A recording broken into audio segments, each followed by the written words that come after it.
तो बच्चे आज की क्लास में हम अपने बेसल फंक्शन वाले चैप्टर को कंटिन्यू कर रहे हैं।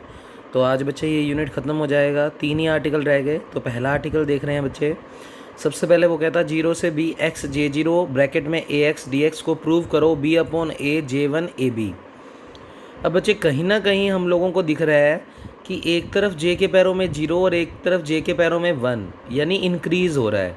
तो बच्चे इंक्रीज़ करने वाले के लिए छठा रिकरेंस रिलेशन, क्योंकि छठा रिकरेंस रिलेशन अगर आप लोगों को पढ़ाऊँ मैं तो बच्चे सिक्स रिकरेंस रिलेशन था डी बाई डी एक्स की एन जे एन एक्स बराबर एक्स की एन एज इट इज़ और जे के पैरों में एक कम। अब सोचो अगर मैं n को पूरे में 1 रख दूं तो ये बनेगा 0 और ये बनेगा 1, कहीं ना कहीं 0 और 1 बन जाएगा। इसलिए हमें याद रखना है, ध्यान रखना है कि इस क्वेश्चन को करने के लिए हम रिकन्सिलेशन 6 बुला रहे हैं। और अपनी कॉपी में नोट करते वक्त ऐसे J0 के ऊपर और इसके ऊपर राउंड लगा लो कि हमें इस बात को देखकर थोड़ा सा आइडिया लगा सकते हैं। तो बच्चे ये स्टेप हो गया। अब n को 1 रख दो, n को 1 रखेंगे तो डी बाई डी एक्स की 1 यानी x J1 x यानी n की जगह 1 रख दिया, x की 1 यानी x और J0 x। बच्चे जैसे ही ये स्टेप बन गया उसके बाद दोनों तरफ इंटीग्रेशन कर दो। जैसे ही इंटीग्रेशन करोगे तो डी बाई डी एक्स और इंटीग्रेशन ख़त्म हो जाएगा। तो ये तो इंटीग्रेशन हो गया x J1 x और यहाँ पर इंटीग्रेशन का साइन लग जाएगा। तो बच्चे इंटू डी एक्स के रिस्पेक्ट में किया हमने। फिर इस स्टेप को मैंने यहाँ लिख दिया, इसको यहाँ, यानी कुछ नहीं किया, बस इसको इधर लिख दिया, इसको इधर लिख दिया और इसको इक्वेशन नंबर मार्क कर दिया सेकेंड। अब इतना करने के बाद बच्चे हमने इस इंटीग्रेशन को बुला लिया। तो 0 से बी एक्स जे जीरो ए एक्स इंटू डी एक्स। बच्चे मेरे पास जो वैल्यू है वो एक्स जे जीरो एक्स की है, जबकि यहाँ पर एक्स जे जीरो ए एक्स है। तो मैं मान अभी नहीं रख पाऊँगा, मुझे पहले इस ए एक्स को कुछ सिंगल वेरिएबल मानना पड़ेगा। तो मैंने ए एक्स को टी मान लिया। अगर ए एक्स को टी मानता हूँ तो यहाँ से डिफ्रेंशिएशन करें तो ए तो कांस्टेंट है, एक्स का डी एक्स और टी का डी टी। और बच्चे कुछ नया मान रहे हो तो लिमिट भी चेंज होगी। तो सबसे पहले लोअर लिमिट रखें तो x की वैल्यू 0 रखेंगे तो बच्चे t भी 0 आ जाएगा। और जब तुम x को b रखोगे तो t बराबर ए बी आ जाएगा। x को यहाँ पर b रखोगे तो t बराबर ए बी आ जाएगा। तो लिमिट हो जाएगी 0 से ए बी। x की जगह रख सकते हो t अपॉन ए। फिर बच्चे J0 as it is, A X को तुमने t लेट किया है, t रख दिया। और डी एक्स की वैल्यू यहाँ से निकालें तो डी टी अपॉन ए, तो डी टी अपॉन ए।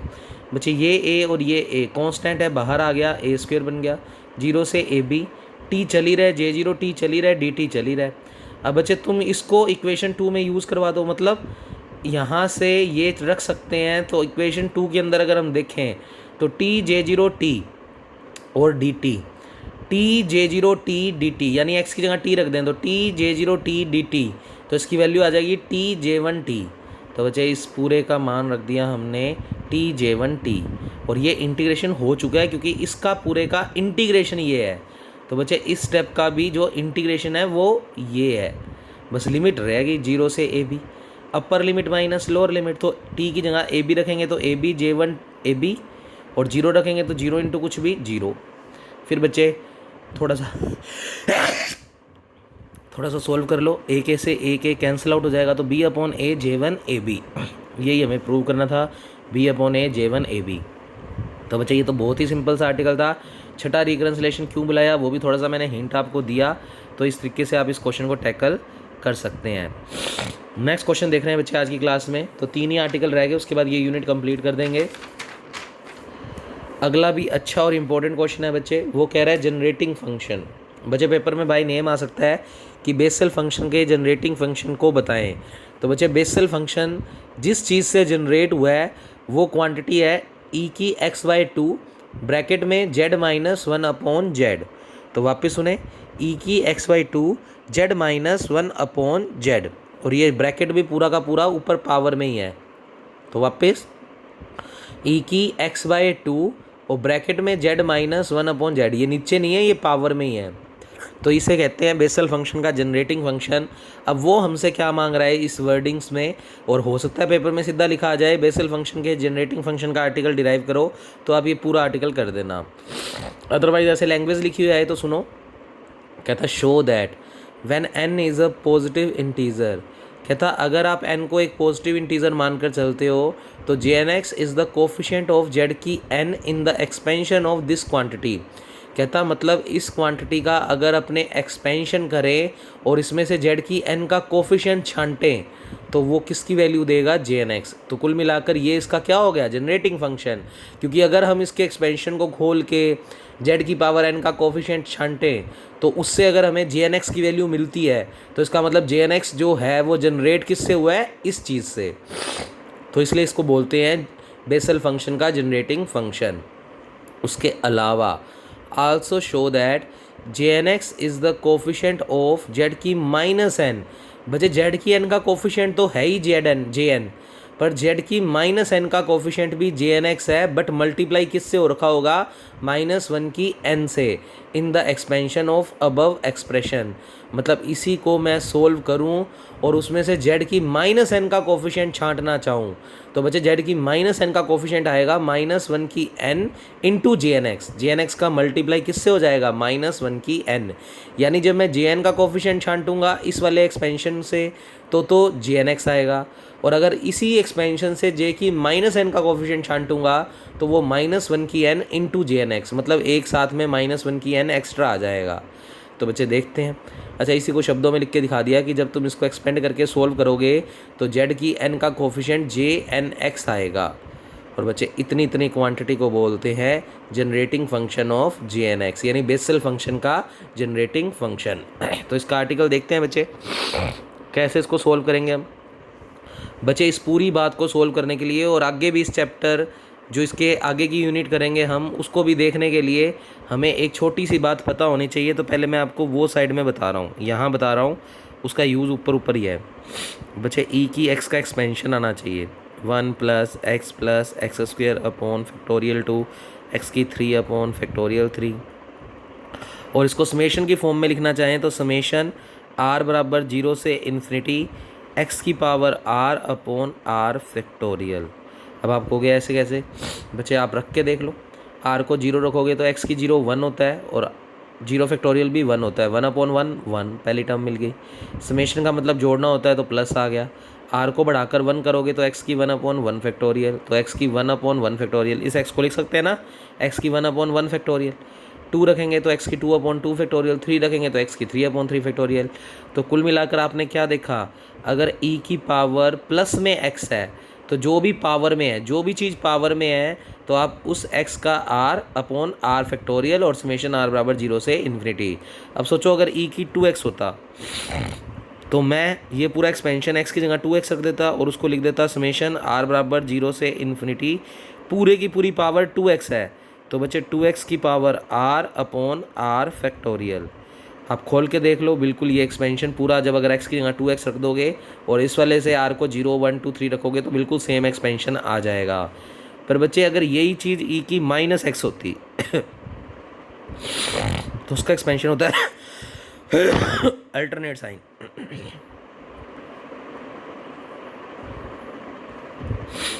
तो ये होता है। तो बच्चे अगर इसको अपने समेशन की फॉर्म में लिखना चाहें तो r बराबर 0 से इन्फिनिटी -1 की पावर r, और ये माइनस को छोड़ के जो भी चीज़ है उसकी पावर r/r फैक्टोरियल। मतलब इतना पोर्शन तो आना ही आना है, साथ में -1 की r लग जाएगा। अब अगर आप r को 0 रखोगे तो -1 की 0 1 होता है और ये भी सारा 1 बन जाएगा, तो टोटल बन गया 1 1 ही चाहिए। फिर r को 1 रखेंगे तो -1 की 1 माइनस और x की 1/1 फैक्टोरियल, तो माइनस के साथ आ गया। r को 2 रखेंगे तो -1 का स्क्वायर प्लस, तो प्लस का स्टेप आ गया, और x की 2/2 फैक्टोरियल। तो इस तरीके से ये एक्स्ट्रा चीज़ एक्स्ट्रा हो जाएगी अगर हम माइनस के लिए लिख रहे हैं। तो अब सोचो e की -2x होता तो -1 की r, 2x की r/r फैक्टोरियल। तो इस तरीके से हम e की पावर्स को, एक्सपेंशन को समेशन की फॉर्म में लिख सकते हैं। बस अगर ये समझ आ गया तो ये वाला आर्टिकल कुछ भी नहीं है हमारे लिए। अब देखो ध्यान से, तो बच्चे हमें दे ही रखा है e की x/2 z - 1/z, पर अगर सीधा जनरेटिंग फंक्शन नाम से आएगा तो आपको ये लाइन याद रखनी है। तो बच्चे लाइन सुने ध्यान से,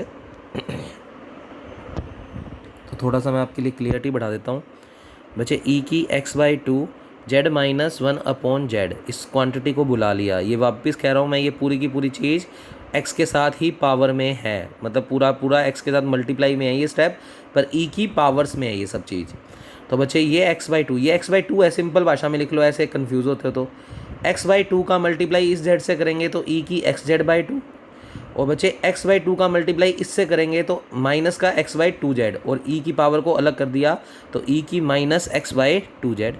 इतना काम करने के बाद बच्चे e की कुछ, यहाँ पर e की कुछ को लिखा है हमने कुछ की पावर r/r फैक्टोरियल, तो e की कुछ को लिखेंगे इस कुछ की पावर, ये कुछ में ये पूरा है, इस कुछ की पावर r/r फैक्टोरियल और समेशन r बराबर 0 से इन्फिनिटी।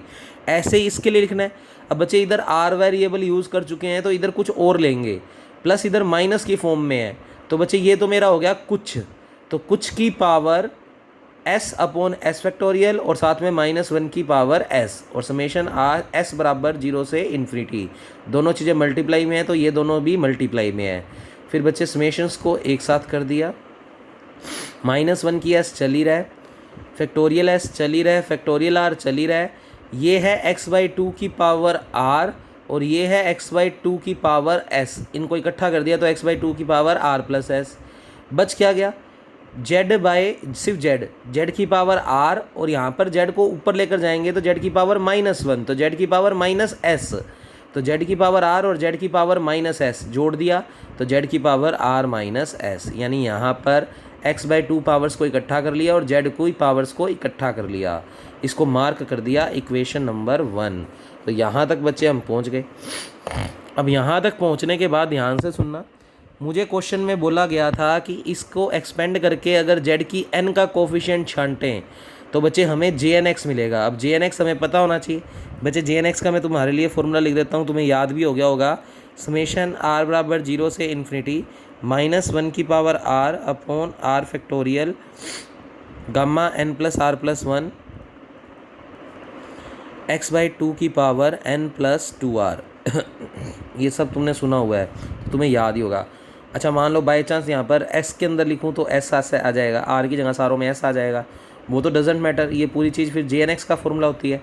तो अब सोचो मुझे इसको एक्सपेंड करके z की n का कोफिशिएंट छांटना है और वो jnx आना चाहिए। तो बच्चे इसको अगर z की n बनाना है क्योंकि उसी का कोफिशिएंट लेना है तो r - s को मैं क्या पुट कर दूँ n, क्योंकि जैसे ही मैं r - s को n रखूँगा तो ये z की n हो जाएगा, तो ये r - s है, इसको अच्छे से लिख लो, ये माइनस का साइन है। तो बच्चे हमने r - s को n लेट कर लिया। अब यहाँ से अगर मैं r की वैल्यू निकालूँ तो r की वैल्यू आ जाएगी n प्लस s, और इस पूरे में ये रिप्लेसमेंट्स कर दो, यानी r वाला समेशन ख़त्म हो जाएगा क्योंकि हम r की जगह क्या पुट कर रहे हैं n प्लस s, तो एक ही समेशन बच जाएगा। तो समेशन s बराबर 0 से इन्फिनिटी -1 की s, जहाँ भी r दिख रहा है वहाँ n प्लस s रख दो, r की जगह रखा n plus s factorial s x/2, r की जगह n प्लस s और प्लस का s चल ही रहे साथ में, और बच्चे z की n का कोफिशिएंट तो छांट ही रही है, उसने लिखा क्या है, now the coefficient of z की n, तो r - s को n रखेंगे तो z की n बन गया और उसका कोफिशिएंट हमने छांट लिया, ये सिर्फ उसका कोफिशिएंट है। फिर बच्चे इसको थोड़ा सोल्व कर देते हैं, तो -1 की s चल ही रहा है, s फैक्टोरियल चल ही रहा है, gamma factorial n plus s को गामा में बदल दिया, जब भी फैक्टोरियल को गामा में बदलते हैं तो एक जोड़ देते हैं, तो बच्चे इसको गामा में बदल दिया और एक जोड़ दिया, x/2 की पावर n प्लस s और s जुड़कर 2s हो गया। बच्चे अभी बताया है, अगर इसमें सारा काम r की जगह मैं s रख देता तो भी ये jnx का फॉर्मूला है, तो बच्चे ये पूरा का पूरा jnx का फॉर्मूला है। तो बच्चे तुमने प्रूव कर दिया कि इसकी एक्सपेंडेड फॉर्म में अगर z की n का कोफिशिएंट छांटते हैं तो वो और कुछ नहीं jnx मिलता है। इसका मतलब इससे बेसल फंक्शन को डिराइव किया गया है, इसलिए इसको बोलते हैं जनरेटिंग फंक्शन। अब दूसरे आर्टिकल में हमें प्रूव करना है कि इसी की एक्सपेंडेड फॉर्म में अगर z की -n का कोफिशिएंट छांटें तो वो -1 की n jnx बनेगा। तो बच्चे देखते हैं, अब मुझे r - s को z की -n बनाना है, तो मैं r - s को इस इक्वेशन 1 में क्या रख रहा हूँ -n, और उसका कोफिशिएंट छांट रहा हूँ, तो z की -n तो बन गया और उसका कोफिशिएंट यहाँ पर छांट लेते हैं, तो अपने अब r - s को -n रख रहे हैं, तो r - s को -n, यहाँ से -s को उधर भेज दूँ और -n को इधर भेज दूँ, तो s की वैल्यू अगर निकाल लूँ, कहने का मतलब, तो s की वैल्यू निकालूंगा तो r प्लस n। तो बच्चे अब की बार इस पूरे एक्सपेंशन में s की जगह रख दो r प्लस n, और जैसे ही रख देंगे तो ये जेड की आर माइनस एस को माइनस एन रखेंगे तो उसका कोफिशिएंट छांटना है, तो इसको नहीं लिखेंगे, बस ये जेड की माइनस एन को रिप्रेजेंट कर रहा है, उसका सिर्फ कोफिशिएंट छांट रहे हैं। और अब हम वैल्यू रख रहे हैं एस की, तो एस वाला समेशन खत्म हो जाएगा, एस वाला समेशन हटा दो, तो समेशन आर बराबर 0 से इन्फिनिटी लिखा होगा आगे वाले पेज पे। अच्छा, एस की जगह अगर एस की वैल्यू निकालूँ तो आर प्लस एन, तो एस की जगह रख दूंगा R plus N, R plus N, R plus N, और इसका तो कोफिशिएंट छांट रहे हैं तो इसको लिखने की ज़रूरत नहीं है। तो ये स्टेप आगे वाले पेज पे परफॉर्म किया हुआ है, लिखा भी हुआ है। एस का मान निकाल लिया और कोफिशिएंट ऑफ जेड की माइनस एन छांट लेते हैं, तो सारा एस वाला समेशन हट गया, आर बराबर 0 से इन्फिनिटी, और जितने भी इक्वेशन 1 में एस थे उनकी जगह रख दिया आर प्लस एन। तो आप आराम से अपनी कॉपी में बैक करके देख सकते हो और रख के देख सकते हो, ये पूरा स्टेप बन जाएगा। अब इसको थोड़ा सिंप्लीफाई कर लेते हैं, -1 की आर अलग, -1 की एन अलग, x/2 की पावर n प्लस 2r चल ही रहा है, n को पहले लिख दो, 2r को बाद में लिख दो, और इसको अपने गामा में बदल रहे हैं तो गामा में बदलेंगे तो +1 हो जाएगा। अब बच्चे समेशन r पे काम कर रहा है तो -1 की n कांस्टेंट है, बाहर निकाल दो, और अंदर ये पूरी चीज़ jnx का फॉर्मूला है। तो आपने प्रूव कर दिया कि z की -n का कोफिशिएंट अगर उसमें से छांटेंगे तो वो jnx के साथ उसका मल्टीप्लाई किससे होगा, -1 की n से। तो पूरा आर्टिकल डिराइव हो गया बच्चे। लाइनें नीचे वही वाली लिखी हुई है जो ऊपर, तो लाइनें ऊपर वही लिखी हुई है जो अपनों ने एक्सपेंशन में वो लिखी हुई थी वर्डिंग्स। तो ये आर्टिकल कंप्लीट। लास्ट आर्टिकल रह गया बच्चे, पेपर में पूछा जा सकता है, और मैं तो कहता हूँ अगर ये आ जाए तो सबसे बेस्ट है, क्योंकि इसमें कोई रट्टाफिकेशन नहीं है, एक सिंपल कैलकुलेशन टाइप से करेंगे इन क्वेश्चंस को। और आगे जब मैं यूनिट इसका सेकंड करवाऊंगा तो उसमें 2 चैप्टर करवाऊंगा, लेग्री और हर्माइट, उसके अंदर भी ये वाले आर्टिकल रहेंगे। तो बच्चे मतलब प्रोसेस अगर सीख गए तो उन दोनों में मेरे को सिर्फ थोड़ा सा बताना पड़ेगा और बाकी आप सारा खुद कर सकते हो। तो बच्चे इसको बोलते हैं solution of Bessel differential equation. तो पेपर में इस नाम से अगर आर्टिकल आए, मतलब वो ये कह रहा है कि जो तुम इतने टाइम से बेसल फंक्शन में jnx का फॉर्मूला -1 की r अपॉन फैक्टोरियल r ये बना कैसे है, उस फॉर्मूले को देख रहे हैं।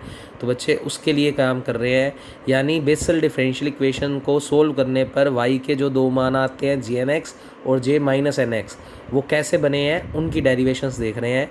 तो बच्चे पेपर में बाय नेम आ सकता है कि बेसल डिफरेंशियल इक्वेशन के सॉल्यूशंस की डेरिवेशन करो या उनका सॉल्यूशन डिराइव करो, या jnx और j-nx का फॉर्मूला डिराइव करो। इसमें तो हमने ये देखा था कि jnx का फॉर्मूला इसकी पावर से जनरेट हो रहा है, पर अब वो बना ही कैसे एक्चुअल में, वो उसकी डेरिवेटिव देख रहे हैं।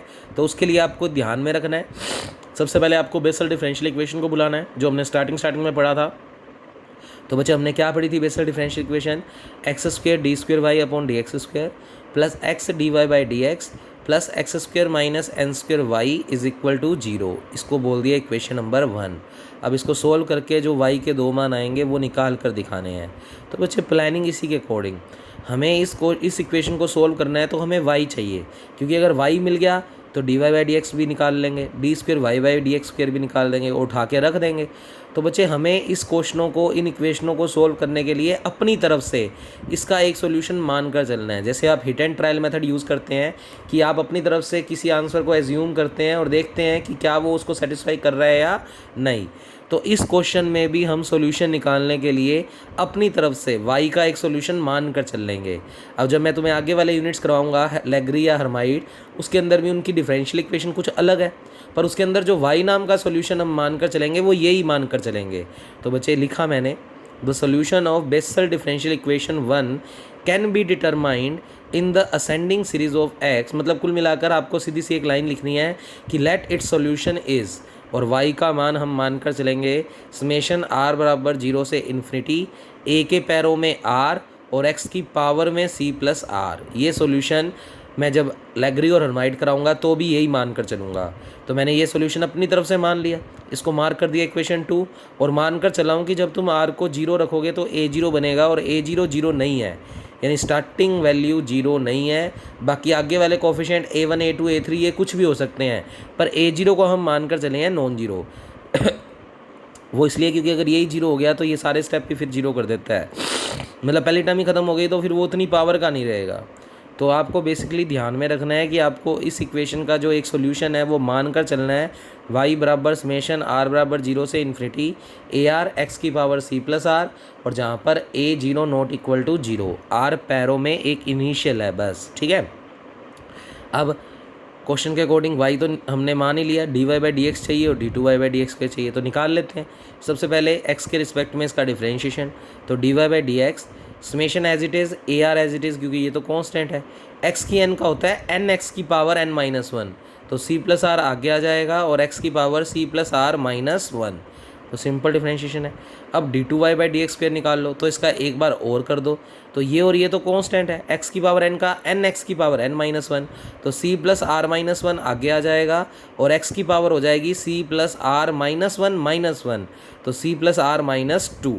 बच्चे ये d2y by D x square जो मैंने तुम्हें मूंज बानी बताया है वो आगे निकाला हुआ है, और उसके बाद कर क्या रहा हूँ वो सुन लो। d2y by D x square की वैल्यू जो निकाली है वो यहाँ रख दूंगा, उसका x स्क्वायर से मल्टीप्लाई होगा। dy बाई डी एक्स जो तुमने ये निकाला है उसका x से मल्टीप्लाई होगा, और x square minus N square का y से, तो y की वैल्यू रख दो और बराबर में 0। तो ये स्टेप अब मैं तुम्हें बता चुका हूँ, तो आगे सिर्फ परफॉर्म कर रहा हूँ। तो देखें बच्चे ध्यान से, जैसे ही आप अपना पेज टर्न करेंगे तो आपको ये पूरा स्टेप दिख जाएगा, तो देखें ध्यान से। तो बच्चे नोट्स आप लोगों ने ले ही रखे होंगे, तो इतना आपको फोकस नहीं करना पड़ेगा वीडियो से। तो बच्चे देखो ध्यान से, ये एंड का निशान है, चाहिए आप दैट इम्प्लाइज लिख लो, d2y by D x square निकालेंगे, तो मैंने आपको जो मूंजवा नहीं बताया वो निकल रखा है। फिर वो कह रहा है put these all values in equation number 1, जो मैंने आपको कहा था 1 में मैं रखूँगा 2, 3 और 4 से। तो एक्स स्क्वायर ये d2y by D x square का मान रख दिया, प्लस x ये dy बाई डी एक्स का मान रख दिया, और plus X square minus N square और ये y का मान रख दिया, और इक्वल टू 0। अब आगे की कैलकुलेशन बड़ी इंटरेस्टिंग है बच्चे, सिंपल स्टेप, मतलब बहुत ही बेसिक। बच्चे x की पावर 2 इसको अंदर लेकर जाएं तो ये भी x की पावर है और ये भी x की पावर, बेस सेम है, पावरें जुड़ जाएंगी। तो बच्चे ये 2 जब इस -2 से जुड़ेगा तो कैंसिल आउट हो जाएगा, तो x की पावर c प्लस आर बचेगा। तो बाकी सब स्टेप एज इट इज़, और x की पावर c प्लस आर बच गया। फिर ये x की 1 है, वो अंदर मल्टीप्लाई होगा तो -1 से x की 1 खत्म हो जाएगा, तो x की पावर c प्लस आर ही बचेगी। ये स्टेप भी आ गया। इधर आ जाओ, एक्स स्क्वायर को पहले इसके साथ अलग भेजो, तो x की पावर 2 बेस सेम है, पावरें जुड़ जाएगी, तो c प्लस आर प्लस 2, तो x की power c plus are plus 2, और माइनस का एन स्क्वायर भेजेंगे तो कोई बेस तो है नहीं, कोई x तो है नहीं, तो as it is minus N square इस पूरे स्टेप से मल्टीप्लाई कर दो, तो माइनस का एन स्क्वायर इस पूरे स्टेप से मल्टीप्लाई। तो इस स्टेप में मैंने एक्स स्क्वायर का मल्टीप्लाई इस पूरे से और माइनस एन स्क्वायर का मल्टीप्लाई इस पूरे से, इक्वल टू 0 चल ही रहे। अब ध्यान से देखो, जिन 3 स्टेप्स को मैं टिक कर रहा हूँ उनको इकट्ठा कर रहा हूँ।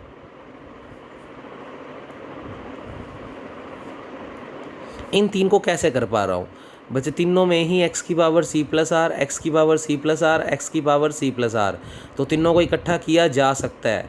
अच्छा, और ये अलग से है तो इसको पहले लिख दिया, तो ये अलग से है इसको पहले लिख दिया, प्लस समेशन r बराबर 0 से इन्फिनिटी कॉमन, ए आर भी देखो तीनों में आ रहा है, तो ए आर तीनों में आ रहा है, ए आर कॉमन, और x की पावर c प्लस आर भी तीनों में से कॉमन आ रहा है, तो x की पावर c प्लस आर को अलग से बाहर लिख दिया। अब ब्रैकेट में क्या बच रहा है, c plus are minus 1 plus c plus R और माइनस का n स्क्वायर, और बाकी पूरी चीज़ कॉमन आ रही थी, कॉमन ले ली, इक्वल टू में 0 चल ही रहा है, तो इक्वल टू में 0 लिख दिया। अब ये स्टेप भी बड़ा इंटरेस्टिंग है बच्चे, इस स्टेप में कोई कैलकुलेशन नहीं, एज इट इज़, ये इतना स्टेप भी एज इट इज़।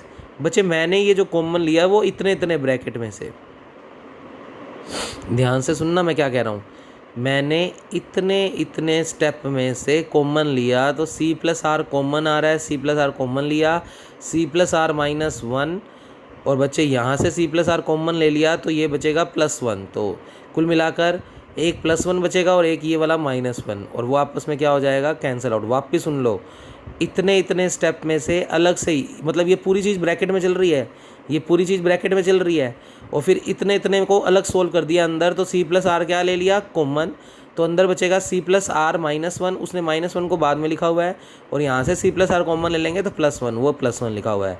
कुल मिलाकर +1 और -1 खत्म हो जाएगा, और ये माइनस का स्क्वायर एज इट इज़ चल रहा है, क्योंकि हमने सिर्फ इतने से स्टेप में अलग से कैलकुलेशन, तो आप यहाँ पर करली ब्रेसेस का साइन लगा लो, क्योंकि इतने स्टेप को हमने अंदर ही अंदर सोल्व कर दिया। तो बच्चे c प्लस आर का होल स्क्वायर बन जाएगा, माइनस का स्क्वायर चल ही रहा है, x की c प्लस आर चल ही रहा है, बस यहाँ तक पहुँच जाओ। तो बच्चे इस स्टेप को बड़े आराम आराम से किया उसने। पहले सी प्लस आर बच गया, फिर उस दोनों को होल स्क्वायर के रूप में लिख दिया। फिर आगे बच्चे ये पूरा ए मान लो, a square minus b square, तो a plus b a minus b, तो c plus are plus N और c plus are minus n. तो बच्चे इसको मार्क कर दिया इक्वेशन नंबर 5। अब बच्चे यहाँ के बाद की कैलकुलेशन भी ध्यान से समझ लो, क्योंकि यही सारे क्वेश्चंस के अंदर अपने रिपीट करते रहेंगे आगे जब अपने दूसरे चैप्टर करेंगे। तो देखिए बच्चे ध्यान से, हम यहाँ तक पहुँच गए हैं। अब इसके बाद हमें थोड़ा सा सोचना है कि किस वाले एक्सपेंशन में टर्म्स ज़्यादा हैं। अब आपको कि ज़्यादा का मतलब, तो देखो ध्यान से बच्चे सोचो, अगर मैं r को 0 रखता हूँ इस स्टेप में तो x की पावर सीधा बनती है c+2, और अगर इधर मैं r को 0 रखता हूँ तो x की पावर बनती है c। फिर r को सोचो 1 रखते हैं तो x की पावर c+1, और r को 2 रखते हैं तो x की पावर c+2। बच्चे जब मैंने इस वाले एक्सपेंशन में r को 0 रखा 1 रखा तो x की c मिला, x की c+1 मिला, और r को 2 रखता हूँ तो x की पावर c+2 मिलती है, और जबकि यहाँ पर r को 0 रखने पर x की c+2 मिलती है। तो इसका मतलब इस एक्सपेंशन में x की c+2 से शुरू हो रहा है, जबकि इसमें r को 0 से शुरू करते हैं तो x की c और x की c+1 एक्स्ट्रा आता है, यानी इसके अंदर 2 टर्म्स एक्स्ट्रा हैं। तो सबसे पहले इनकी 2 टर्म्स का ही कोफिशिएंट्स का कंपैरिजन करेंगे। तो ये हमें खुद पता लगाना है कि किस में टर्म्स ज़्यादा हैं। बच्चे टर्म्स इसमें ज़्यादा क्यों हैं?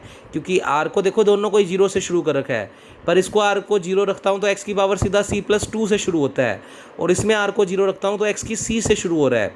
फिर r को 1 रखता हूँ तो x की c+1, और फिर r को 2 रखता हूँ तो x की पावर c+2, यानी फिर आगे वाली पावर्स तो इसमें से मिल जाएंगी, x की c+2 c+3, इसमें भी c+2 c+3, पर इसमें x की c और c+1 एक्स्ट्रा है जो इसके पास बन ही नहीं सकती, क्योंकि r को हमने 0 से शुरू कर रखा है। तो बच्चे इसके पास जो 2 टर्म्स एक्स्ट्रा हैं पहले उनका कंपैरिजन कर रहे हैं। तो उसको लिखते कैसे हैं? नाउ इक्वेटिंग, यानी हम कैलकुलेट कर रहे हैं to 0 the coefficient of lowest degree term of x। तो बच्चे x की 2 लोएस्ट टर्म और कौन सी आ रही हैं? बच्चे c+2 तो सेम आ रहा है, और उससे कम 2 पावर्स x की c और x की c+1 उनका कंपैरिजन कर रहे हैं। तो लिखा दैट मीन्स x की c from equation 5th then we gate.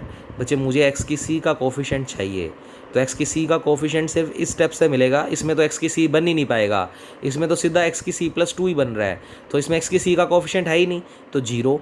और यहाँ से x की c का कोफिशिएंट चाहिए तो r को 0 रखना पड़ेगा, r को 0 रखेंगे तो x की c का कोफिशिएंट मिल जाएगा।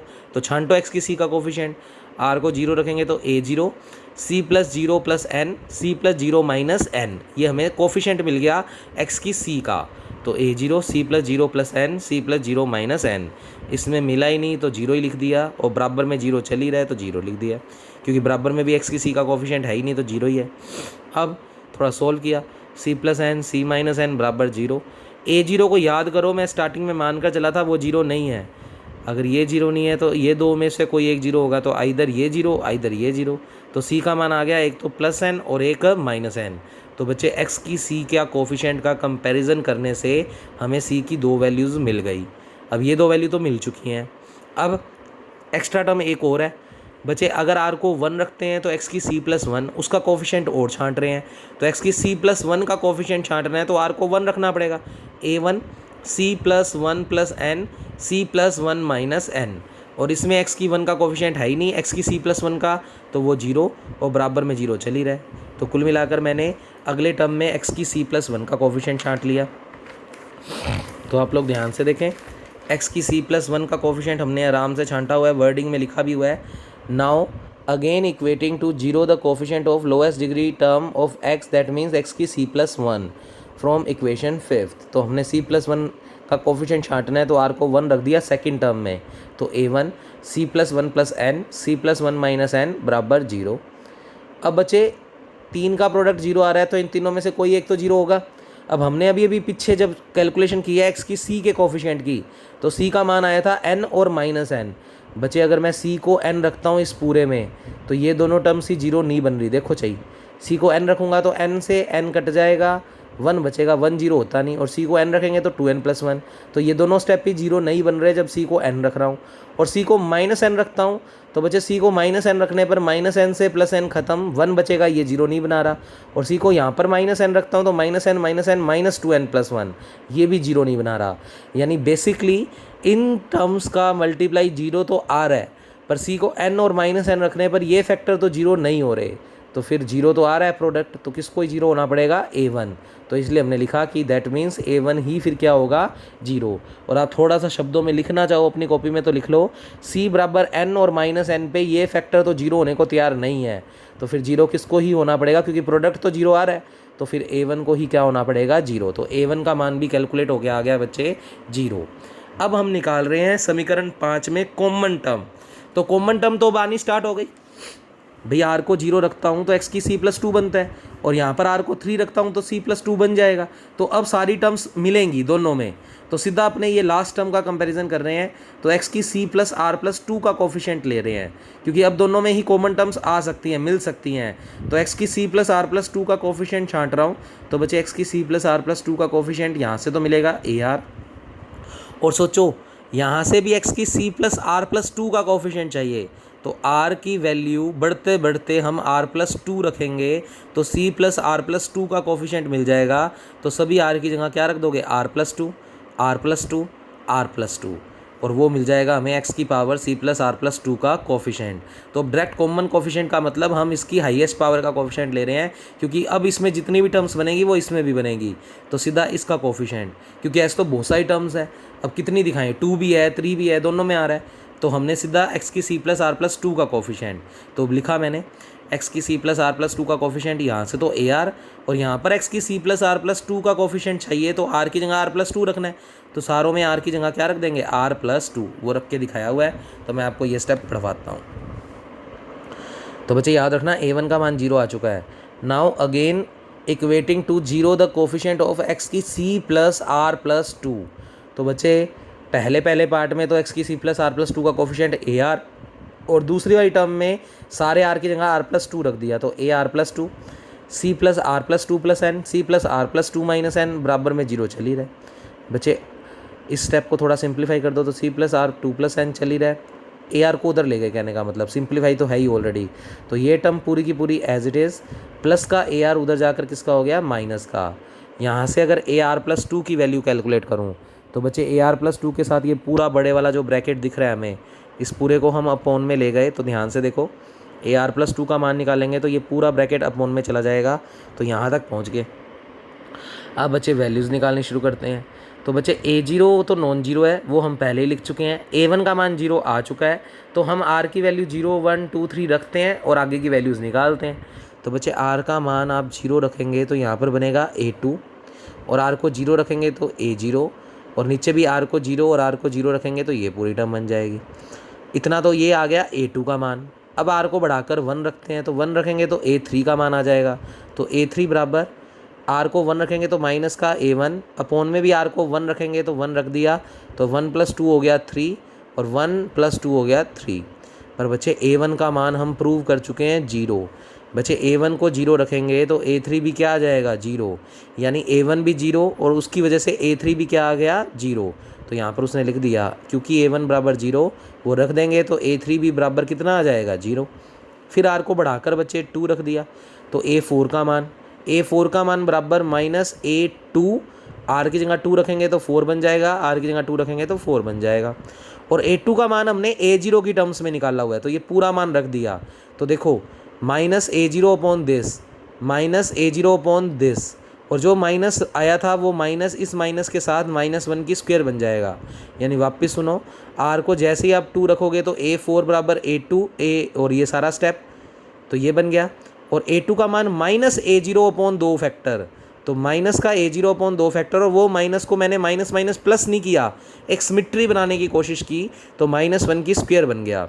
तो आप अब देख पा रहे हो a0 तो नॉन जीरो है, a1 का मान जीरो आ गया, A2 का मान A0 की टर्म्स में आ रहा है, A4 का मान भी A0 की टर्म्स में आ रहा है, ऐसे ही A6 का मान भी A0 की टर्म्स में आएगा।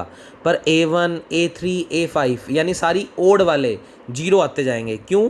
क्योंकि R को अगर 3 रखोगे तो तुम A5 और यहाँ पर बनेगा माइनस का A3, क्योंकि A3 भी जीरो है तो वो A5 को भी जीरो कर देगा। तो ये सारे स्टेप बनते जा रहे हैं, साइड में रीज़न लिखते जाओ, क्योंकि A3 जीरो है। और जब आप R को बढ़ाकर 4 रखोगे तो A6, A4 और A4 का मान तुमने A0 की टर्म्स में निकाला हुआ है वो रखेंगे, तो -1 की क्यूब A0 अपॉन नीचे 6 फैक्टर आ जाएंगे।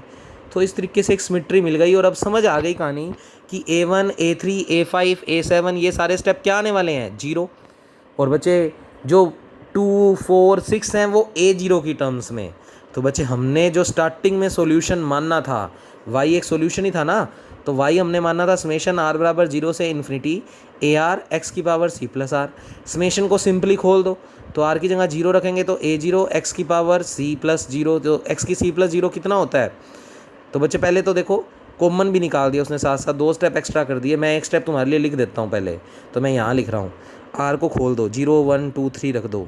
तो बच्चे स्टेप बनेगा A0 x की c प्लस 0, A1 x की c प्लस 1, A2 x की c प्लस 2, चलता रहेगा ये एक्सपेंशन।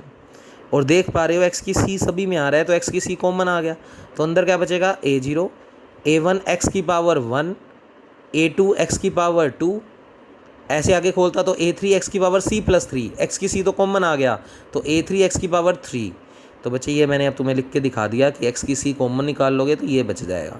तो कुल मिलाकर मैंने सॉल्यूशन को बुलाया, समेशन को खोला तो ये स्टेप, x की c कॉमन ले लिया तो ये स्टेप। इतना करने के बाद बच्चे सारों के मान रख दो। A0 तो पता नहीं, कोई नॉन जीरो वैल्यू है, A1 का मान 0 है, A3 का मान 0 है तो 0 रख दिया, और A2 का मान A0 की टर्म्स में है तो वो रखेंगे, पर पहले जो चीज़ ख़त्म ही होगी उनको रख दिया। तो कुल मिलाकर इस स्टेप में मैंने क्या किया है, A1, A3, A5 सारी ओड पावर्स को 0 रख दिया, क्योंकि उनकी वैल्यू 0 आई हुई है। तो बचे step A0, A2 x square, आगे अगर खोलते तो A की 4 x की 4, A की 6 x की 6, ओड पावर वाले सारे ख़त्म हो जाते। अब A2, A4 और A6 के मान तुमने जो निकाले हुए हैं वो मैं सीधा रख रहा हूँ, तो वो मैं रख रहा हूँ, आप लोग अब ये स्टेप तो समझ सकते हो। तो हमने इसमें वैल्यू रख दी A2, A4, A6। तो देखो वैल्यू रखने के बाद क्या बनेगा, तो बच्चे सिंपली देखो A0 का तो कोई मान है नहीं, A2 का मान ये निकाला हुआ है इंटू एक्स स्क्वायर, A की 4 का मान ये निकाला हुआ है इंटू एक्स की 4, और A की 6 का मान ये निकाला हुआ है इंटू एक्स की 6, और आगे भी अभी चलता रहेगा। फिर बच्चे अब ये कैलकुलेशन कोई समझने की ज़रूरत नहीं होती, पूरे में से अपने A0 को क्या ले रहे हैं, कॉमन। तो A0 कॉमन लेंगे तो ये स्टेप बन जाएगा 1, A0 कॉमन आ गया तो माइनस का एक्स स्क्वायर अपॉन ये दोनों ब्रैकेट, एक्स की 4 अपॉन ये चारों ब्रैकेट, और एक्स की 6 अपॉन ये सारे 6 के 6 ब्रैकेट, और प्लस माइनस जो भी चल रहा है वो चल ही रहा है, और A0 हमने पूरे में से क्या ले लिया, कॉमन। तो यहाँ से ये स्टेप में क्या किया उसने, -1 की स्क्वायर की वजह से ये +1 ही रहा, -1 की क्यूब्स की वजह से ये माइनस हो गया, और फिर पूरे में से A0 कॉमन ले लिया। तो ये 3 स्टेप एक्स्ट्रा बढ़ाए हुए हैं, आप पेपर में इसको डायरेक्ट भी यहाँ तक पहुँच सकते हो। अब यहाँ तक पहुँचने के बाद बच्चे तुमने स्टार्टिंग में जब x की c का कोफिशिएंट कंपैरिजन किया था तो तुम्हारे पास c की 2 वैल्यू आई थी, +n और -n। तो बच्चे मैं c की जगह एक बार +n रखूँगा, तो जो सॉल्यूशन मिलेगा उसका नाम रख दिया y1। तो बच्चे c की जगह n रख दो इस पूरे एक्सपेंशन में, और उस सॉल्यूशन का नाम दे दो y1।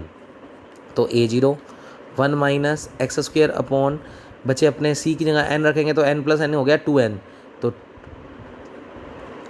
और यहाँ पर c की जगह n रखेंगे तो n से n कट जाएगा तो 2 बचेगा, तो ये 2 पहले लिख दिया, और ये वाली टर्म में n रखा तो 2n + 2। ऐसे ही इसमें भी सारों में रख देना। तो ये सारे स्टेप तुम समझ सकते हो। बाहर इधर भी c की जगह n रखेंगे तो x की पावर n, ये पूरे स्टेप के साथ मल्टीप्लाई में है। फिर ऐसे ही c की जगह -n रख दो पूरे में, और उस सॉल्यूशन का नाम दे दो y2, तो y2 आ जाएगा ये कुछ। अब इतना आने के बाद A0 हमने एक नॉन जीरो वैल्यू मानी थी, और याद करो तुम GNX की एक्सपेंडेड फॉर्म लिखते आ रहे हो क्वेश्चनों में, और उसके अंदर A0 की वैल्यू आगे आगे लिखते थे x की n, 2 की n, गामा n + 1। x की n तो चल ही रही है, x की n और x की -n, तो 1/2 की n गामा n + 1। तो ये A0 का मान हमने अपनी तरफ से लेट कर लिया और वो रख दिया, तो 1/2 की n गामा n + 1। फिर बच्चे x की n चल रहा है उसको आगे लिख दिया, और यही तो थी एक्सपेंडेड फॉर्म। ये JNX को ही तो जब पूरा सोल्व करके खोलते हैं तो यही तो बनता है। तो बच्चे इसको आप समेशन की फॉर्म में अगर लिखना चाहो तो सीधा वो सॉल्यूशन लिख दो जो आप जे एन एक्स की वैल्यू लिखते हो। तो नीचे नीचे जो स्टेप था उसको सीधा ये लिख सकते हैं। अब इसको अगर खोल लेंगे तो वो सारी टर्म्स बन जाएंगी। तो हमने डिराइव कर दिया जे एन एक्स का फॉर्मूला। तो इसे बोलते हैं Bessel function of first kind and it is denoted by J N X. तो इस चीज़ को बोलते हैं जे एन एक्स। तो हमने y1 के रूप में वो जे एन एक्स डिराइव करके दिखा दिया। अच्छा, ऐसे ही अगर a0 को मैं 2 की n गामा n+1 ना मान के 2 की -n गामा -n+1 रख दूँ, तो बच्चे वो रख दो आप y2 वाले में।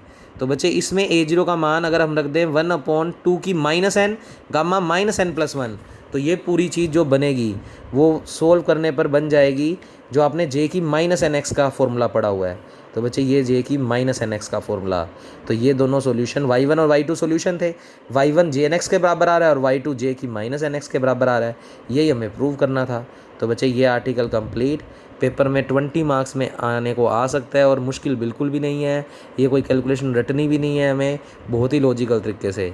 और ये आर्टिकल पढ़कर आना, क्योंकि कल की क्लास में जब नया यूनिट स्टार्ट करेंगे तो सेम आर्टिकल, तो उसकी तो मैं कैलकुलेशन बस ऊपर ऊपर की समझाऊंगा, यानी जिनमें टर्म्स एक्स्ट्रा आएंगी उनके कोफिशिएंट्स का कंपैरिजन बस। बाकी रफली सा यूँ देख लेना, क्योंकि इसको पूरा पूरा पेपर में एज इट इज़ करने मत बैठ जाना। बस ऊपर ऊपर से जो जो मेन स्टेप है कि भाई पहले y सॉल्यूशन मानना है, फिर dy/dx निकालना है, फिर d2y/dx² उठाकर बेसल इक्वेशन में रखना है, फिर जो जो इकट्ठे सोल्व हो रहे हैं उनको इकट्ठा कर देना है। लास्ट में 2 टर्म्स बचेंगी, उनमें से जिसमें एक्स्ट्रा टर्म्स आ रही है उनसे आप कंपैरिजन करके कुछ रिजल्ट्स निकाल लोगे और फिर क्रम में a0, a1, a2 ये सब निकाल लोगे। फिर सॉल्यूशन को बुलाओगे, समेशन को खोल दोगे, सारे मान रख दोगे जो तुमने a0, a1, a2, a निकाले हैं, और लास्ट में जाकर एक बार c की वैल्यू +n और -n जो निकाली थी वो रखो, जिससे y1 और y2 दो सॉल्यूशन आएंगे। फिर a0 का मान अगर प्लस में मानोगे तो jnx आ जाएगा और माइनस में मानोगे तो j-nx आ जाएगा।